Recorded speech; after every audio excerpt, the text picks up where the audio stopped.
Yeah. Anyway, thanks for asking me tonight. And I do quite a few talks, really. And as David had said, the last time I was here, it was talking about the Iron Age. I was doing a heritage walk the other week about the Pilgrimage of Grace in Henry VIII's time. So I'm leaping forward now to World War II and to tell you a little bit about the Spaniards from Pocklington who liberated Paris with a bit of help from 3 tanks from Uggit and some backup from Fimmer. And it is a nice story for me. I probably enjoyed researching this more than anything else I've done in recent years, because it was a history talk at so many different levels. And it's a talk about triumph and disaster and then triumph again. And as well, it illustrates that history isn't about the past, it's about what we're allowed to know about the past. And so off we go. La Neuve, as I think that's how our friend from Belgium, Andrew, said I have to call it, isn't it? I called it La Neuve, but he said no, it's La Neuve. But anyway, La Neuve, the Spaniards from Pocklington who liberated Paris.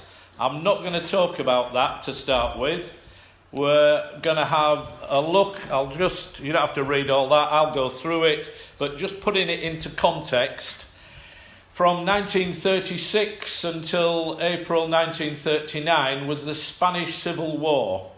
The Republicans fighting the Nationalists, round about 250,000 were killed and 500,000 fled from Spain.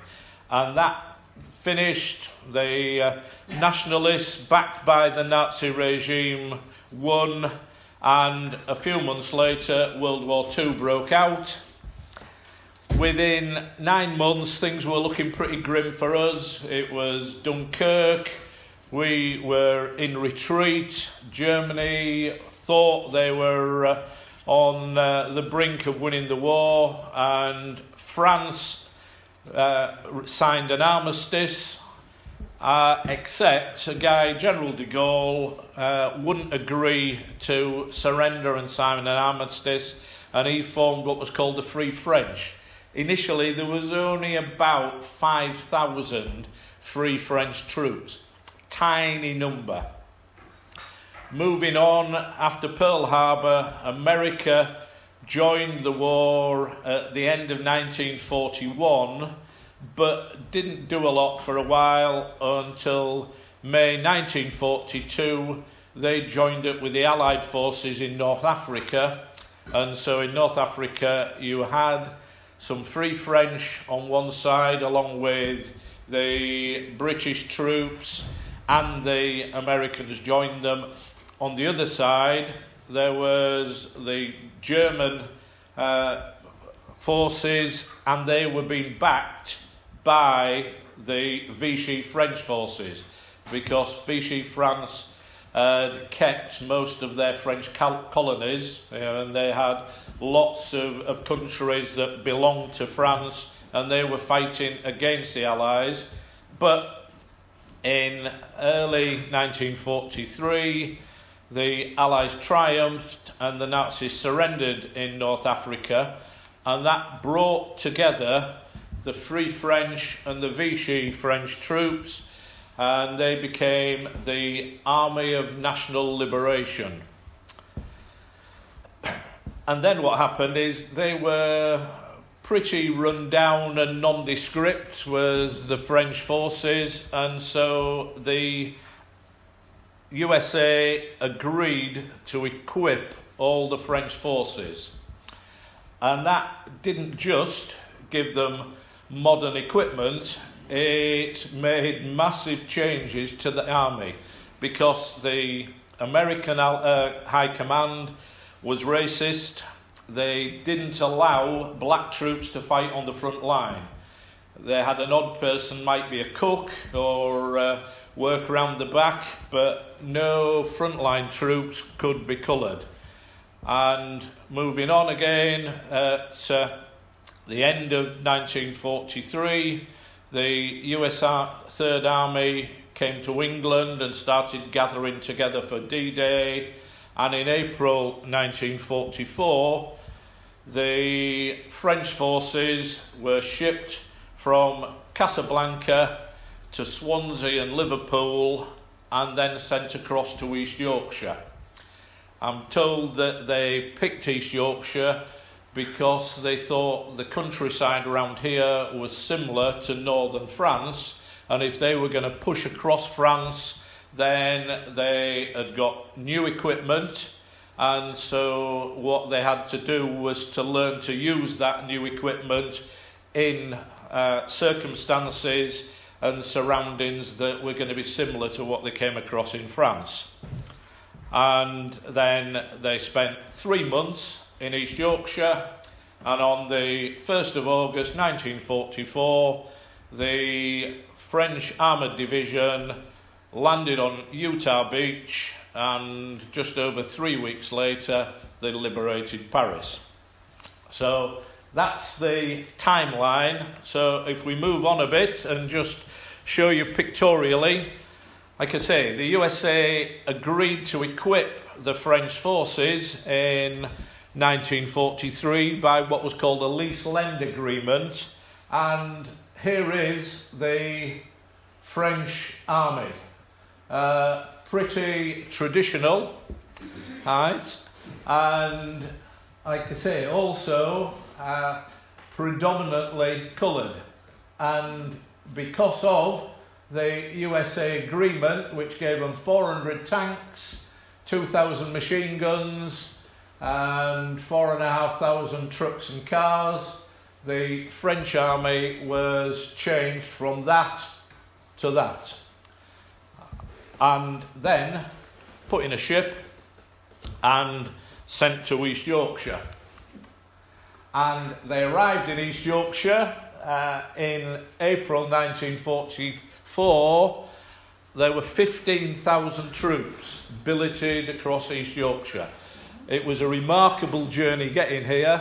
The tanks landed at Swansea, and there were 300 tanks, and they drove by road from Swansea up to Tranby Croft, where they all gathered. And I say they drove. That in itself was a massive logistical exercise. A Sherman tank does 1 mile to the gallon. And so to get 300 tanks from Swansea up the A1 and down the A63 to Tranby Croft and then across everywhere in East Yorkshire needs a lot of work. And so what you had was 3 tank regiments, but within that you've also got transport, traffic, communications. It was a complete army that was based in East Yorkshire. I don't know if there was anybody here who might have been born or had children in the old wooden wards at Beverley Westwood. That became a maternity unit, but that was created as a military hospital for the French forces in 1944. So there was a complete medical battalion based at Castle Hill and at Beverley Westwood. And you've got 3 infantry battalions. A battalion is about 1,000 men. You've got 3 tank regiments. There was 3 artillery batteries, an anti-tank regiment, a marine regiment, and some of these had some marvellous names because they were originally African regiments that had been redesignated, and say the African troops were sent home, and so you had the one that we're going to be seeing most about was the Marching Regiment of Chad. Right? But that was full of non-coloured troops. That was all the troops that were based in East Yorkshire between April and July 1944. And often history's a little bit like trying to do a jigsaw without a lid. You know, you get little bits and pieces from here and there, and so I tried collecting as much as I could, and my jigsaw found out that the regiment of African hunters was at Wetwang and Fimber. There was the 501 tank regiment was at Huggett. One regiment of the marching regiment at Chad was at West Luton.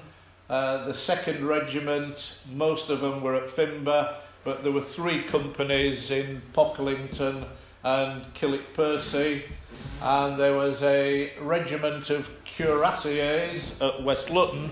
The cuirassiers were armed cavalry, and the cuirassier is the breastplate that they used to wear when they were on horseback.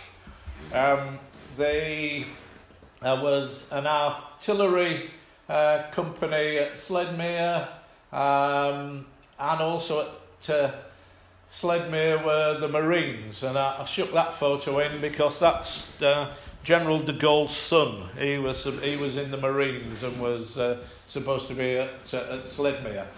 So you got all of this, and the local command, the Langdale Battle Group, was in Sunderland Wake Hall, and the total command under General Leclerc was at Dalton Hall. There was also, as you can see, from Rollston south of Hornsea right up to West Luton in the north. So they spread out across the whole of East Yorkshire to do their training. And there are a few pictures. That's Leclerc, the general in charge, at Dalton Hall. He was in one half and Lord Hutham in the other.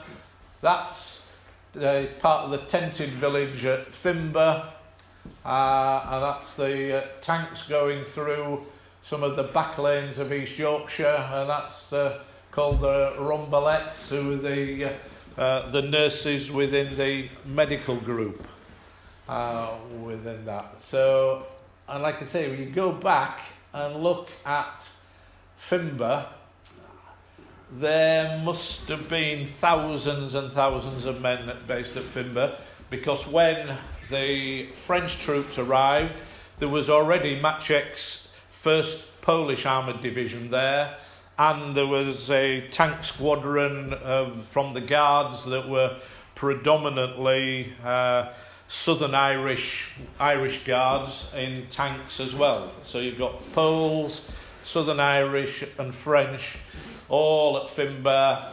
There must have been going on 5,000 people there in tents.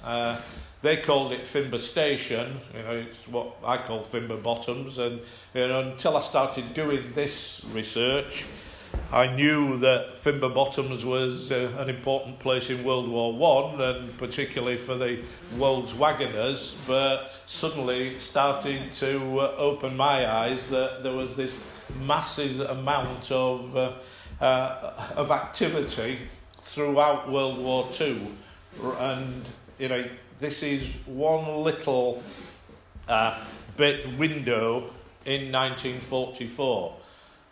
Doing the jigsaw, there was masses of other stuff around. You know, I've just got 3 months in 1944, and like I say, Maczek and the Poles were at Eden Camp for a while, and then at Fimber, and were at Scarborough.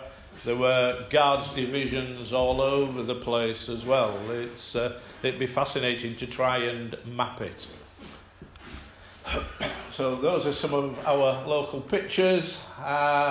That's the again lovely name you've got there. That's the infantry guys, the African hunters. Is what the chasseurs d'Afrique is, and as you can see, you know, they're predominantly nearly all white with a couple of support guys here and there just at the back, but they weren't allowed to fight. But those were your Fimber troops who'd been on parade at Sunderland Wake in the June. And that's, again, so the tank regiment all lined up on the Wolds. This lot are, that's the artillery brigade that was at Nafferton, and the massive difference as well in how they were treated.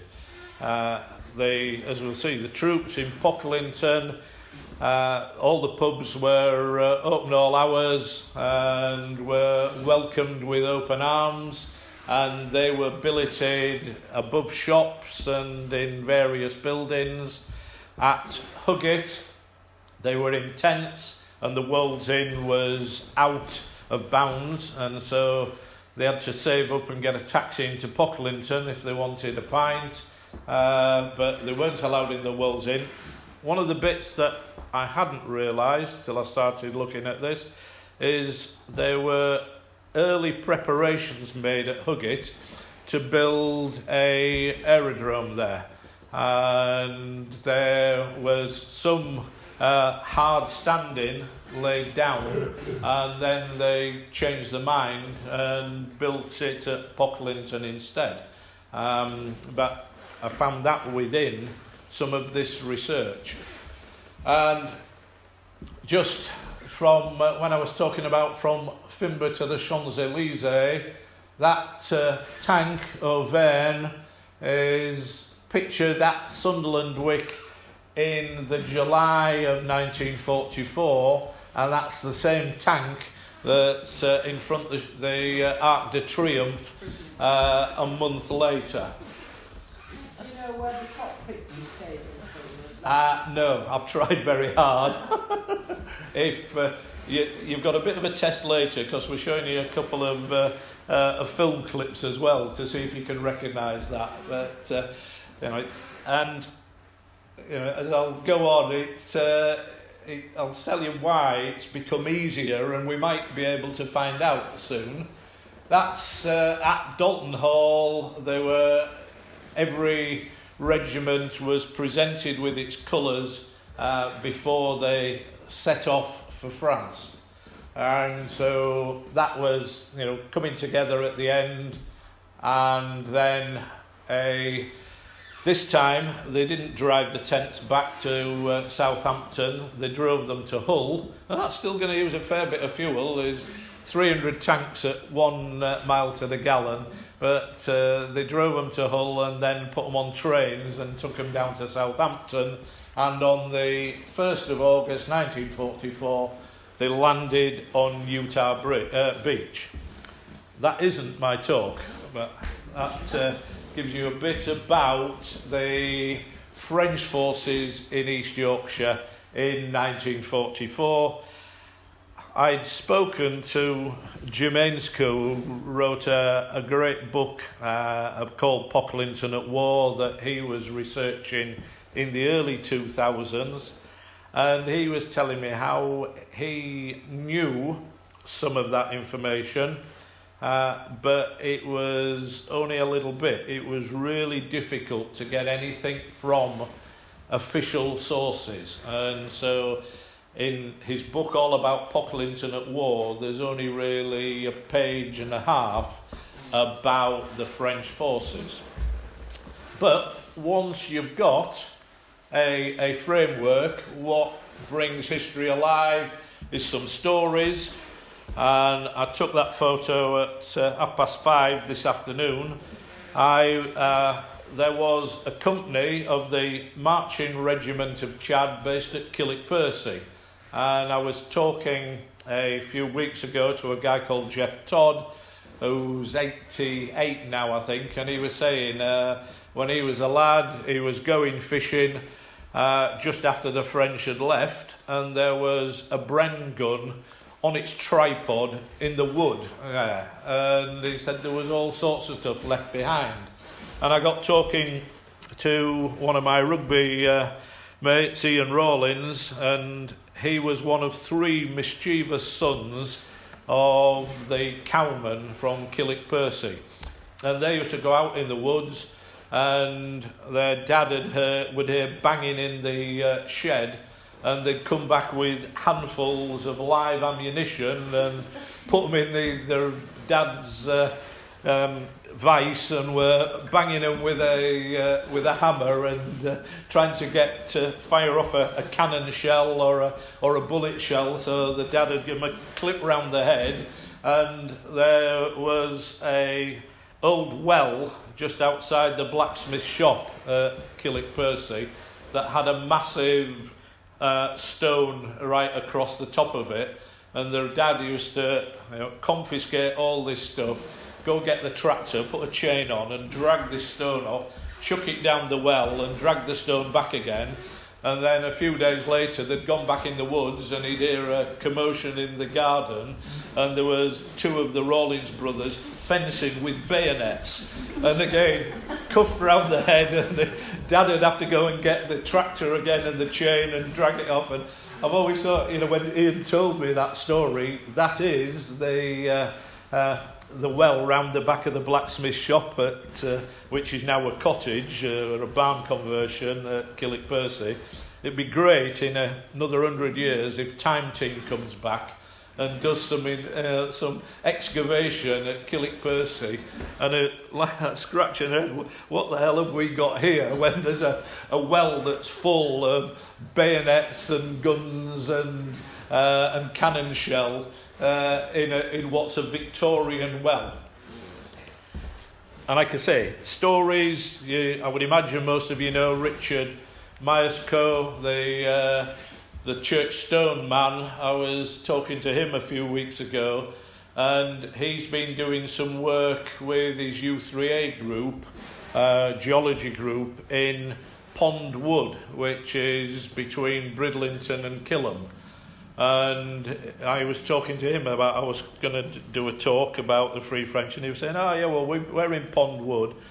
There's this local story that one of the Frenchmen tried to drive his Sherman tank through the pond in Pond Wood, and it sunk.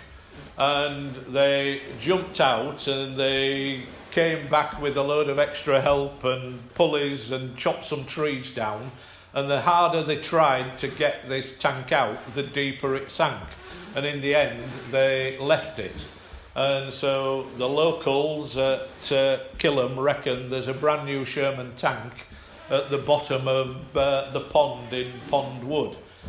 It might be that there are people in this room that have got a few stories that have been passed down from their little bit of the jigsaw.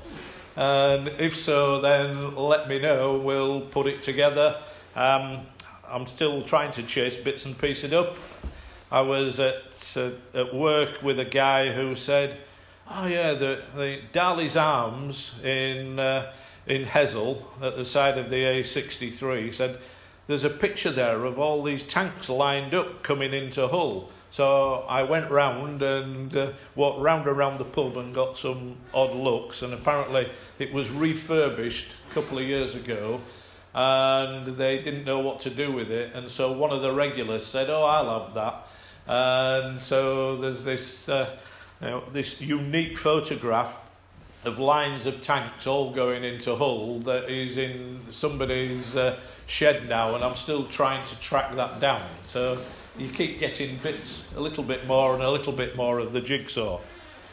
As I've kept saying, that isn't what my talk's about. Right? We're talking about the Spaniards from Pocklington, not the French from across East Yorkshire. And how that came about 15 years ago, Pocklington Town Council had an inquiry from an American guy who was teaching in a French university. Did we know anything about some Spaniards who'd been in Pocklington in World War II? And people asked around, and they said, well, there was some French here for a bit, and somebody had some vague recollection that there was a Spanish guy who used to play a flamenco guitar in one of the pubs for a few quid, but nobody really knew much. But that was 15 years ago. And then just a bit less than 2 years ago, Andrew, through the History Group website, got another inquiry from a PhD history student in Tenerife asking about one specific Spaniard who, did we have anything in the archives about this guy, because he'd been in Pocklington in 1944. So I thought, well, we'd better have another look at this. And obviously in that dozen or more years into space, Google has come on massively. And not only is there so much more stuff on Google now, there's even Google Translate. So you can go onto a French website and press translate and read that. And you can go onto Spanish websites and read that. Not only that, as well, what I found was a brilliant source of research was wargaming groups who had picked up some of this stuff and gone into massive detail about not just what the name of a tank was, but who was the tank commander, and they'd gone to some incredible lengths and got some real good story. And so we were nearly up and running, and that is, found a photograph on the internet of these guys who it said that was a company of the Marching Regiment of Chad in Pocklington in July 1944. It didn't really open the door, because often when you're doing history research you need a key that opens the door. But I thought, all right, I'm getting somewhere. And then Andrew sent me that copy of a photograph that had appeared in the Pocklington Post in 2010. And it was captioned, "Some American airmen in Pocklington in World War II." And sure enough, these guys are all wearing American uniforms, and there were American airmen around the place, so I thought, oh, fine. But then when I looked a bit closer, I thought, well, there's something not right here. What's Inspector Clouseau doing? Stood on the end. And I thought, well, that don't quite work. And he looked sort of familiar. And so I had another look, and by now I was into the French and the liberation of Paris, and here is Inspector Clouseau. Right? He isn't Inspector Clouseau. He's Capitaine Raymond Dron, who was the commanding officer of La Neuve. And so that was the key that opened the door, and I'm up and running like that. And so, if he hadn't have been such a funny looking little man, I probably wouldn't be here talking to you tonight. That's so, United Services Club as well, isn't it? That is, that's the United Services Club. Those pillars are still there. I wasn't sure, so I went round and checked that the brickwork was exactly like that. And so off we went, and we found a painting by a lady called Betty Lambert, who lives at Allerthorpe, and she'd lived on Garthens in Pocklington as a girl, and she'd painted these half-tracks, which again had a French flag on the side, lined up, it's quite wide verges down Garth's End, and so there was a line of half-tracks there, and she'd painted those. She obviously had an interest in that guy's bottom, but those were these half-tracks all lined up when she was a girl on her way to school. And then what we found out was that these guys from the 3rd Regiment of Marching Regiment of Chad had been based in the Drill Hall, which was down Barnby Road in Pocklington. And so, like I say, we were up and running, and there still wasn't, it wasn't easy finding stuff. That was the badge that all they called it the Division Leclerc, but it was the 2nd French Armoured Division, the 2e Blindé. And so that was them lined up on the other side of the channel on their way to head across France. And at that point, the information started to flood through. And what we found out was that these guys had been Spanish Republicans who'd fought against Franco, and in 1939 they lost the war. Some of them escaped and walked over the Pyrenees into France and were impounded and put into concentration camps. Some of them got ships out of Spain and went to North Africa, and they'd been rolling around. Some of them were in the Foreign Legion. The guys who were in the concentration camps in France had been offered the choice of you can join the French army or you can be sent back to Spain, and most of the people who were sent back to Spain were executed by Franco. And so it wasn't a lot of a choice. So when the French army had to reinvent itself and send all its coloured troops back home, they were desperate to find other groups, and so there were 160 of the ex-Spanish Republicans all came together into the 9th Company, La Neuve, of the marching regiment of Chad, and were billeted in Pocklington. Our mate, Capitaine Dron, was a French guy, but he'd taken Spanish at college, so he was a Spanish-speaking Frenchman who was put in charge of them. And these guys were the hardest, fastest, nastiest troops in the French army. They'd had all fought for a guerrilla war against Franco for 3 years.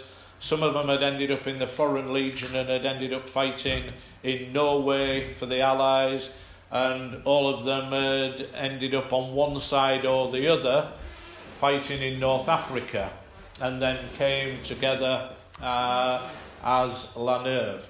So they landed on Utah Beach and set off across France. These guys, these are the tanks that were based at Huggett, but they were in their half tracks, and they went south and then east across France, and the La Neuve were always at the front.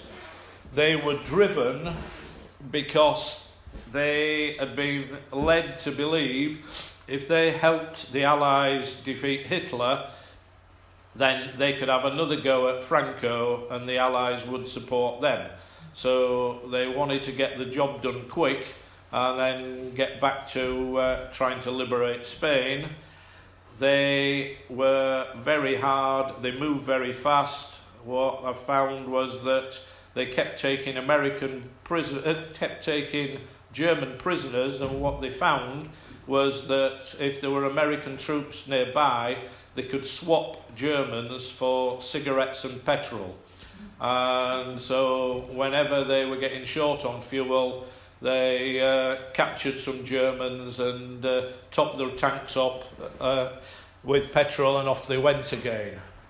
And they got to the edge of Paris. The Allied High Command didn't want the troops to enter Paris. They thought that they had Hitler on the run, and that if they stopped at Paris, that would be a distraction and would slow their advance down, And so Eisenhower said, no, we're not going into Paris, we're going to keep pushing, and we're going to push the Germans all the way back into Germany.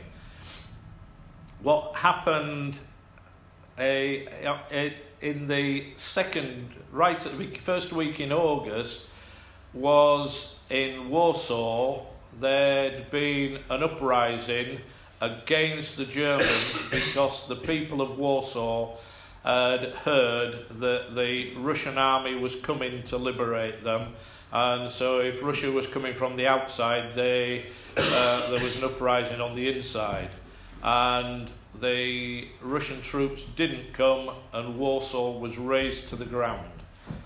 80% of all the buildings, 100% of all the bridges were destroyed, and it was just burnt and flattened, was Warsaw.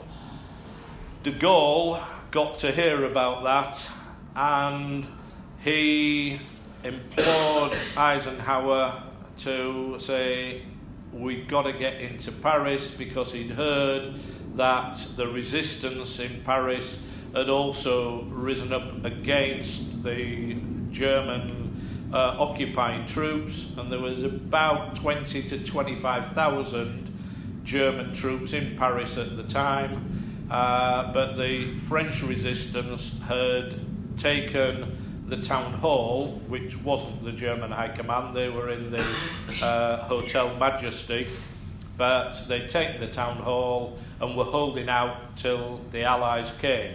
And so de Gaulle persuaded Eisenhower to give him a few men to go into Paris, but the main columns were going to push on and keep going for Germany. And so it went down to Leclerc as the general in charge of that group, and he pulled Dron across. Well, you know, Leclerc's been in Dalton Hall for 3 months, and Dron in Pocklington, so they're obviously fairly fluent in East Riding dialect by then, and so I reckon Leclerc went something like, hey up, Dron, get yourself over here, or get a few men and take them into Paris. And Dron said, well, I'll need some backup. And so Leclerc said, aye, all right then, there's 3 tanks over there from Evylyn, so take them. And so our Spaniards, who were wearing American uniforms, who were in a French army and a company of the marching regiment of Chad, set off for the middle of Paris, followed by 3 tanks from Huggett, who were led by a Lieutenant Michard, who had been a trainee Catholic priest in a seminary in France before the war, and he was leading these 3 tanks. They got to the edge of Paris and they met up with a young Armenian on a scooter who said, I know the way to the middle of Paris and I can get round all the German strong points. If you follow me, we'll go down the back streets. And so they did. Right? And so, to me, it sounds quite comical that there's this Armenian on a scooter, followed by a load of Spaniards in half-tracks, followed by 3 tanks, and they went straight into the middle of Paris, and the Germans didn't even know it had happened. So, here are our men as they travelled across France. They'd named their half-tracks after battles in the Civil War. There was Guatemala and Guernica in that, and these were the guys. Don Quixote was that one. These are the guys who were heading for the middle of Paris on the 24th of August 1944, and those are the 3 tanks from Huggett. Right? Again, they had French names on them within that, and Michard is in the middle of there. And they did a bit of fighting once they got there, but they got into the middle of Paris. They relieved the Paris town hall, and then they started some serious fighting, having a go for the post office, which was one of the German strong points, and for the Hotel Majestic as well. So, having got into Paris without hardly having to fire a shot, they then did some seriously difficult fighting. But they succeeded and were obviously greeted, and you got there the Espagnols of the Division Leclerc. And if you didn't believe me, then that all that parade I showed you was the 25th of August 1944. Well, this is the French newspaper that came out on the morning of the 25th of August, talking about the fact that they'd arrived the night before. Capitaine Bron, the first Frenchman to arrive at the Hotel de Ville, which, as you will all know, is what the French call the town hall. And there they all are. And they were royally greeted by the ladies of Paris. I did read one account where these Spanish guys were quite liked the ladies. There's a couple of people in Pocklington who were rather dark and swarthy, who have brothers who are quite slim and fair, that their mates have always scratched their head about. But Capitaine Dron, the next morning, was apparently going around dragging his men out of tents and houses all around Paris, and he kept getting offers himself and of ladies saying, "Come and join us, Capitaine." And his standard was, "There's no point getting me in there, I'm gay." And he got his men together, and they became the very important people in the victory parade the following day. And there they are, and again, that going back to my first video clip, there's de Gaulle and Leclerc marching down the Champs-Élysées, and there is Dron and the first of the Spaniards half-tracks, and there again de Gaulle and Leclerc taking the salute from them in the middle of Paris. And then they moved on, and they were heavily involved in the liberation of Strasbourg in the November, and they were the first people into Hitler's mountain headquarters the following May, what they called Eagle's Nest. But it was then swept under the carpet. The reason why Jim Ainscough could find out so little about it, and the reason why, when we were first asked in Pocklington, did we know anything about any Spaniards in World War II, and the answer was no, was de Gaulle didn't want it to be seen that Spaniards had liberated Paris, so it was all hushed up. And that wasn't difficult, because by the time these guys got to the end of the war, of the 160 who left Pocklington at the front of the French division, there were only 16 left standing. No. There was, again, de Gaulle, said he was thinking about the French resistance and how we had to get in there in order to save them. there was a big political reason as well. The majority of the French resistance in 1944 were communist, and de Gaulle was worried that if he didn't get in there and get control, that it could be that a communist regime took control of Paris and he got elbowed out. It could have been a disaster. Like I say, Warsaw was totally razed to the ground. When these guys headed for the middle of Paris, there were torpedoes fastened to the bottom of the Eiffel Tower.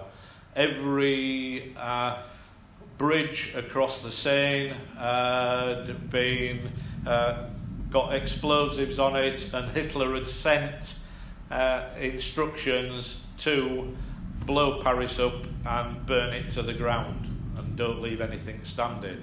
But these guys got in there quick enough, and the German commander of Paris, Chorlitz, was iffy about blowing all the place up, and they got in quick enough to be able to get him not to press the button.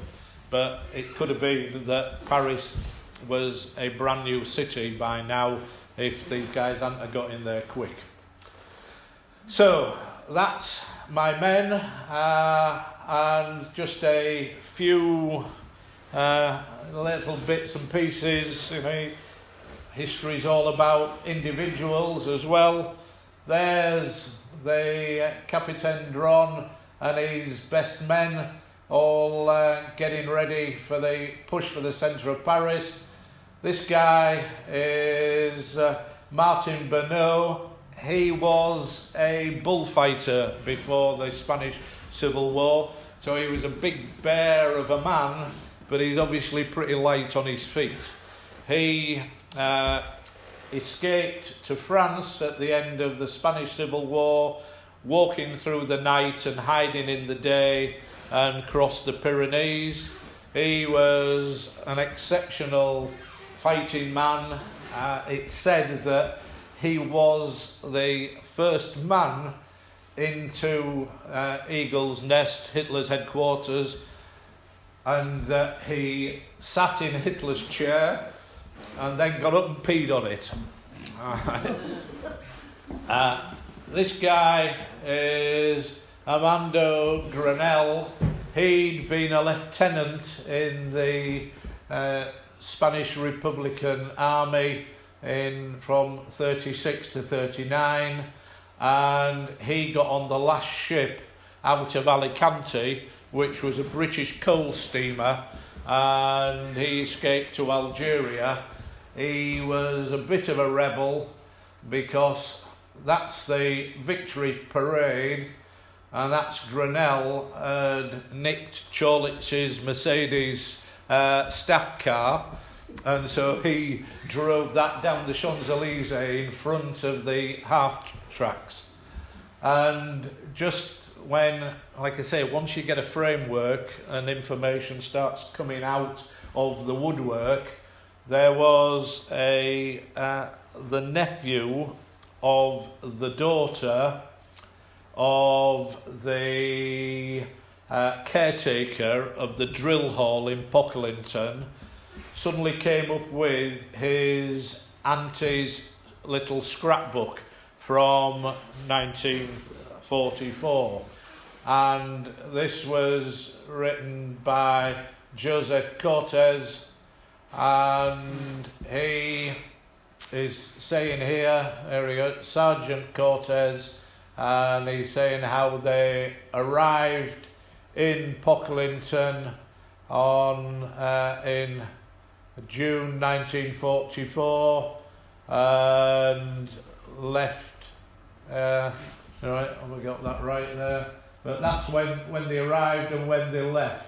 And filled that in. He was mortally wounded in the second day of fighting in the middle of Paris, and was on death's door, and his French nurse nursed him back to life, and they got married, and lived happily ever after for another 40 years as well. So that's just of the 160 men, those are 3 that I've just pulled up. But as I've said, all their wonderful deeds got swept under the carpet by de Gaulle until 2010. And if you want to get at something that's a bit uncovered, set 2 driven women on it. Evylyn Mesquita was a Spanish woman who was working for a magazine in Paris, and for several years she had attended the anniversary celebrations of the liberation of Paris on the 25th of August, and until one day she started talking to a guy who gave her that photograph, and he said, well, really, we should be here yesterday, because Paris was liberated on the 24th of August 1944. So she started digging and pulling some information together, which was still difficult, and then she met up with this lady who is called Hidalgo, who in 2010 was voted in as the new mayor of Paris. And she was born in Spain and is the granddaughter of a Spanish Republican. And so suddenly the cat was out the bag. And so it hit the media big time. Anne Hidalgo made President Hollande make a public apology to all the Spanish Republicans, and the King of Spain was invited to open up a memorial garden to La Neuve next to the town hall, and these were the 2 guys left in in France, who were there at the time, and there's Hollande making his apology. Just going back, though, Grinnell, this guy, Spain wouldn't let these guys back home after the war.